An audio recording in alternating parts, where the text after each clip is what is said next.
नमस्कार, मैं हूं अजय कुमार। आप देख रहे हैं एजेएम न्यूज किशनगंज। हर खबर खासकर में आप सभी दर्शकों का स्वागत है।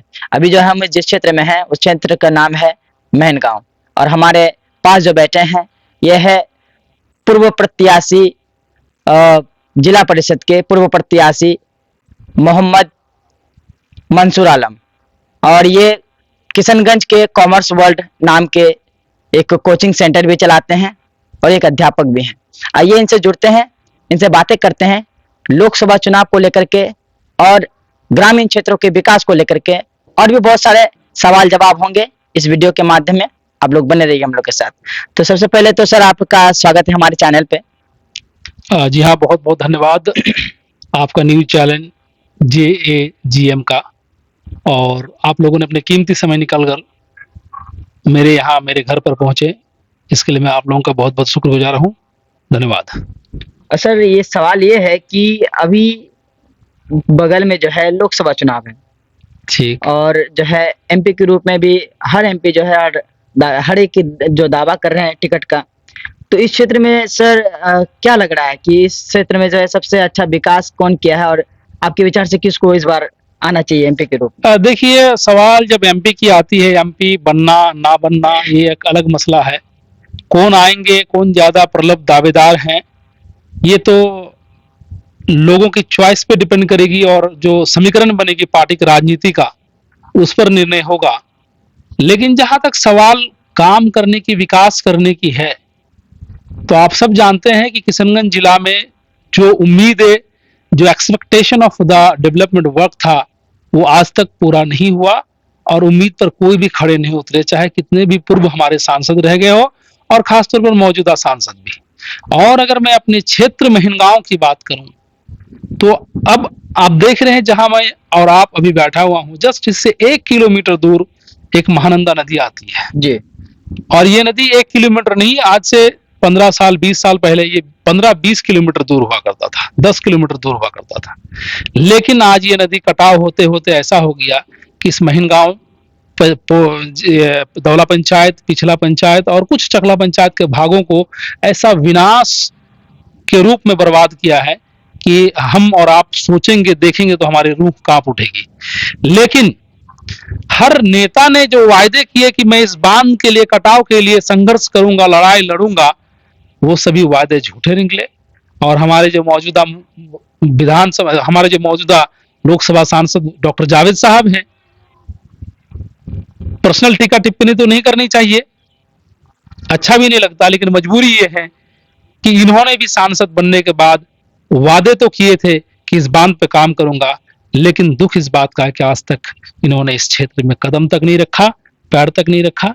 तो इस लिहाजे से हम ये कह सकते हैं कि जावेद जी विकास के लिए फिर दोबारा चुनी जानी चाहिए या नहीं, तो मेरा निजी टिप्पणी है कि नहीं चुनी जानी चाहिए। और रही सवाल टिकट का, तो आप भी जानते हैं, हम जानते हैं, सारे किशनगंज के निवासी जानते हैं कि यहाँ गठबंधन की जोर चलती है और महागठबंधन से जो भी कैंडिडेट होंगे निश्चित तौर पर जीत उन्हीं की होगी। लेकिन मुझे लगता है कि अगर कैंडिडेट जावेद साहब के अलावे कोई और हो तो ज्यादा विकल्प अच्छा होगा। वो भी निकल भी सकते हैं। हाँ बिल्कुल बिल्कुल, क्योंकि मैं खुश नहीं, मुझे नहीं फर्क पड़ता कि पूरे जिले में कहा क्या हुआ, मुझे फर्क पड़ता है इस क्षेत्र से, जहां से मैं चुनाव भी लड़ चुका हूं जिला परिषद प्रत्याशी का। और मैं इस क्षेत्र की सबसे बड़ी मजबूरी जो नदी कटाव को लेकर है, मैं इससे परेशान हूं, लोग इससे परेशान हैं, लेकिन किसी ने भी इस पर काम करने का कोशिश नहीं किया।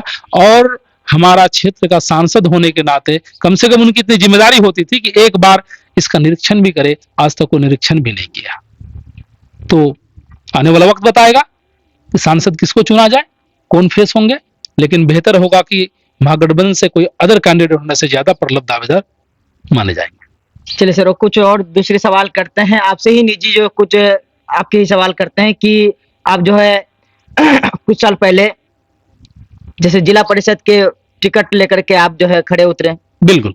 और जो है इत्तेफाक से जो है बदकिस्मती से जो आप चूक गए, तो क्या लग रहा है सर कि इस बार फिर आपकी जो है लड़ाई जारी रहेगी? हाँ बिल्कुल, मैं तब से लेकर अब तक बैठा नहीं हूं, तब से लेकर अब तक लड़ाई चल रही है और लड़ाई आगे भी चलेगी। हाँ, प्रथम बार चुनाव में मैं आया था कुछ तकनीकी कमी होने की वजह से मुझे हार का सामना करना पड़ा। लेकिन जितने जनताओं ने मुझे वोट दी, सबने जो हमें अपना प्रबल कैंडिडेट मानकर चुनने की कोशिश की, मैं उन सब का मैं तहे दिल से शुक्रिया गुजार करता हूं। और साथ ही साथ मैं ये उम्मीद करता हूं कि आने वाले वक्त वो सभी लोग एक होकर, एक मत होकर हमारे साथ खड़े थे, खड़े हैं और आने वाले वक्त रहेंगे। और इसके लिए मेरी तैयारी अभी फील्ड में जारी है और इंशाअल्लाह ताला अल्लाह ने चाहा तो आने वाला वक्त हमारे वक्त होंगे। एक जिला परिषद होने के नाते अगर अगर आपको जिला परिषद का अगर दायित्व मिल जाता है, अगर आप इस बार जीत जाते हैं, तो क्या लग रहा है सर कि किस तरह का काम होने वाली है? नहीं, देखिए एक्चुअली क्या है ना कि अगर काम के विषय की बात करते हैं तो काम की कोई कमी नहीं है। यहाँ इस क्षेत्र में डेवलपमेंट की इतनी कमी है कि अगर आप हर पहलू पर सोचने लगे, हर पहलू पर काम करने लगे तो काम ही काम होंगे। सबसे पहली बात तो ये है कि बड़ी दुख के साथ कहना पड़ता है कि पूरे सीमांचल, पूरे बिहार में सीमांचल सबसे पिछड़ी हुई एरिया है और सीमांचल में किशनगंज जिला में इस महनगांव, दौला और पिछला का क्षेत्र है, जहां पर ना तो शिक्षा पे सही काम हुआ, ना ही स्वास्थ्य केंद्रों पर सही काम हुआ है। स्वास्थ्य केंद्र नाम के स्वास्थ्य केंद्र रह गए हैं जहां पर कोई सुविधाएं मुहैया नहीं कराई जाती। ना ही यहाँ पर जो हमने पहले भी बताया कि नदी कटाव की इतनी बड़ी समस्याएं हैं, हमारे यहाँ से जो भी चुने गए, चुनकर गए हैं, इन लोगों ने भी बहुत दावे के मतलब बहुत जोरदार तरीके से इस आवाज को उठाने की कोशिश भी नहीं की। सवाल ये है कि सरकार द्वारा जो ये कार्यान्वयन समिति जो ये एक गठन बनाया गया, उसमें जो है कि कुछ जो है क्षेत्र के इंसानों को जो है छाटा गया है, कुछ जाति धर्मों को बांटा गया उसमें, उसके बारे में आपका क्या राय है? देखिए, ये कार्यान्वयन समिति जिसको हम लोग इम्प्लीमेंटेशन प्रोग्राम कहते हैं, ये बिहार सरकार का बहुत अच्छा पहलू है और ऐसे निर्णयों का बिहार सरकार के लिए मैं शुक्रगुजार हूं। इनके तहे दिल से शुक्रिया अदा करना चाहिए कि ऐसा प्रोग्राम जिला स्तर पर और ब्लॉक स्तर पर होनी चाहिए। साथ ही साथ मुझे इस बात का बहुत दुख है, आप जानते हैं अभी अभी सर्वे आई थी, सर्वे में आपने देखा कि सीमांचल की सबसे बड़ी आबादी मुसलमान की है और इस मुसलमानों में सेकंड लार्जेस्ट आबादी शेरशाहवादी कम्युनिटी की है और ओबियसली मैं शेरशाहवादी कम्युनिटी से बिलोंग्स करता हूं। लेकिन सेकंड आबादी होने के बावजूद भी राजनीतिक दृष्टिकोण से इस बिरादरी को हर तमाम वो पार्टी जो इस क्षेत्र में कई दशकों से राजनीति करती हुई आई है, इन्होंने सिर्फ और सिर्फ धक्के मारकर नीचे गिराने का काम किया। कभी इन्होंने ये नहीं चाहा कि ये हमारे साथ ताने बाने होकर राजनीति में संलग्न होकर काम करें। और फिर यही जो आप इम्प्लीमेंटेशन प्रोग्राम की बात करते हैं, इस इम्प्लीमेंटेशन प्रोग्राम में भी वही देखा गया कि सेकंड लार्जेस्ट आबादी शेरशाहवादी का इस सीमांचल में होने के बावजूद भी इस कमेटी में जो मेंबर का गठन किया गया, यहां पर भी दोगलेपन नजर आते हैं। दोगलेपन मैं इसलिए कहूंगा क्योंकि यहां पर पार्टियां हैं, सरकार में लिप्त पार्टियां जो जेडीयू से आते हैं, आरजेडी है, हमारे कांग्रेस की पार्टियां हैं। मैं इन तीनों पार्टी से यह कहना चाहूंगा कि क्या पूरे किशनगंज जिला में शेरशाहवादी का ऐसा कोई कद्दावर नेता जो तन मन और धन के साथ आपके पार्टी के साथ काम करते आए हैं, उनमें से ऐसा कोई लायक नहीं था जिनको इसका मेंबर बनाया जा सके? आखिर क्यों? सवाल यह है कि क्यों नहीं चाहते हैं कि शेरशाहवादी के लोग आपके साथ, आपके सामने कुर्सी पर बैठे, आपके साथ कंधा से कंधा मिलाकर काम करें? क्या ये इतना निकम्मे और निकारे हैं? क्या आप राजनीतिक दृष्टिकोण से इतना इसको गिरा हुआ समझते हैं, या फिर कहीं आपको भय है कि ऐसे लोग हमारे जब राजनीति में आ जाएंगे तो हमारे राजनीति पर खतरा मंडराना शुरू कर देगा? मुझे तो कहीं ना कहीं ये लगता है कि हमारे यहाँ के सारे राजनेता, चाहे वो आरजेडी से हो, चाहे जेडीयू से हो, चाहे कांग्रेस से हो, चाहे एआईएमआईएम से हो, मैं एआईएमआईएम को भी शामिल करूंगा इसमें, क्योंकि इस बिरादरी के लोग ने 90% लोगों ने एआईएमआईएम को वोट देने का काम किया। ठीक है, तुम्हारे विधायक बिक गए, तुम्हारे विधायक किसी और के पाले में चले गए, लेकिन वोट तो हम लोगों ने दिया, हमारे इस बिरादरी ने दिया। आपने क्या किया? कौन सी आवाज उठाई आपने इस बिरादरी के लिए, इस बिरादरी के शिक्षा के लिए, इस बिरादरी की आर्थिक उन्नति के लिए, इस बिरादरी को जाति रिजर्वेशन के लिए, इस बिरादरी को कार्यान्वयन इम्प्लीमेंटेशन प्रोग्राम में हिस्सा ना मिले, नहीं मिला तो इसके लिए कौन सा आवाज आपने उठाया? किसी ने भी, किसी पार्टी ने भी हक देने का काम नहीं किया। और आने वाला वक्त इन सबको लोहा मानना पड़ेगा।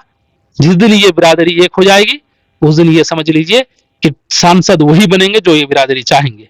आपके विचार से जो ये काफी भेदभाव हुआ है? बिल्कुल भेदभाव ही है, अधिकार नहीं मिला है, भेदभाव ही है। जाति के नाम पर डिस्क्रिमिनेशन इस जिला में शुरू से होते आया इस क्षेत्र में, और आज भी है, आज भी डिस्क्रिमिनेशन है, क्योंकि इस बिरादरी में वे शिक्षित लोग हैं, बोलने वाले लोग हैं, राजनीति को समझते हैं, जानते हैं, परखते हैं। जब वोट लेने की बारी आती है तो सारे लोग इसी के इर्द गिर्द घूमते हैं, लेकिन जब सत्ता देने की बात आती है, जब कुर्सी देने की बात आती है, जब पोजीशन देने की बात आती है, तो इस बिरादरी को कोई नजर उठाकर नहीं देखता। हाल फिलहाल में इतनी अच्छी चीज है, बहुत अच्छी चीज है इम्प्लीमेंटेशन प्रोग्राम, लेकिन आपने देखा इम्प्लीमेंटेशन प्रोग्राम में एक लवंचूस थमा दिया सिर्फ आरजेडी ने। छत्रगाछ से हमारे एक मित्र को एक मेंबर बनाया।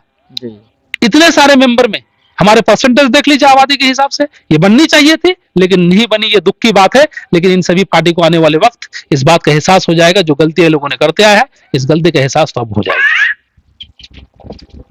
तो अभी तो हम मैनगांव पंचायत में थे। मैनगांव पंचायत के अभी जिस शख्स से हम लोग बात कर रहे थे वो जिला परिषद के पूर्व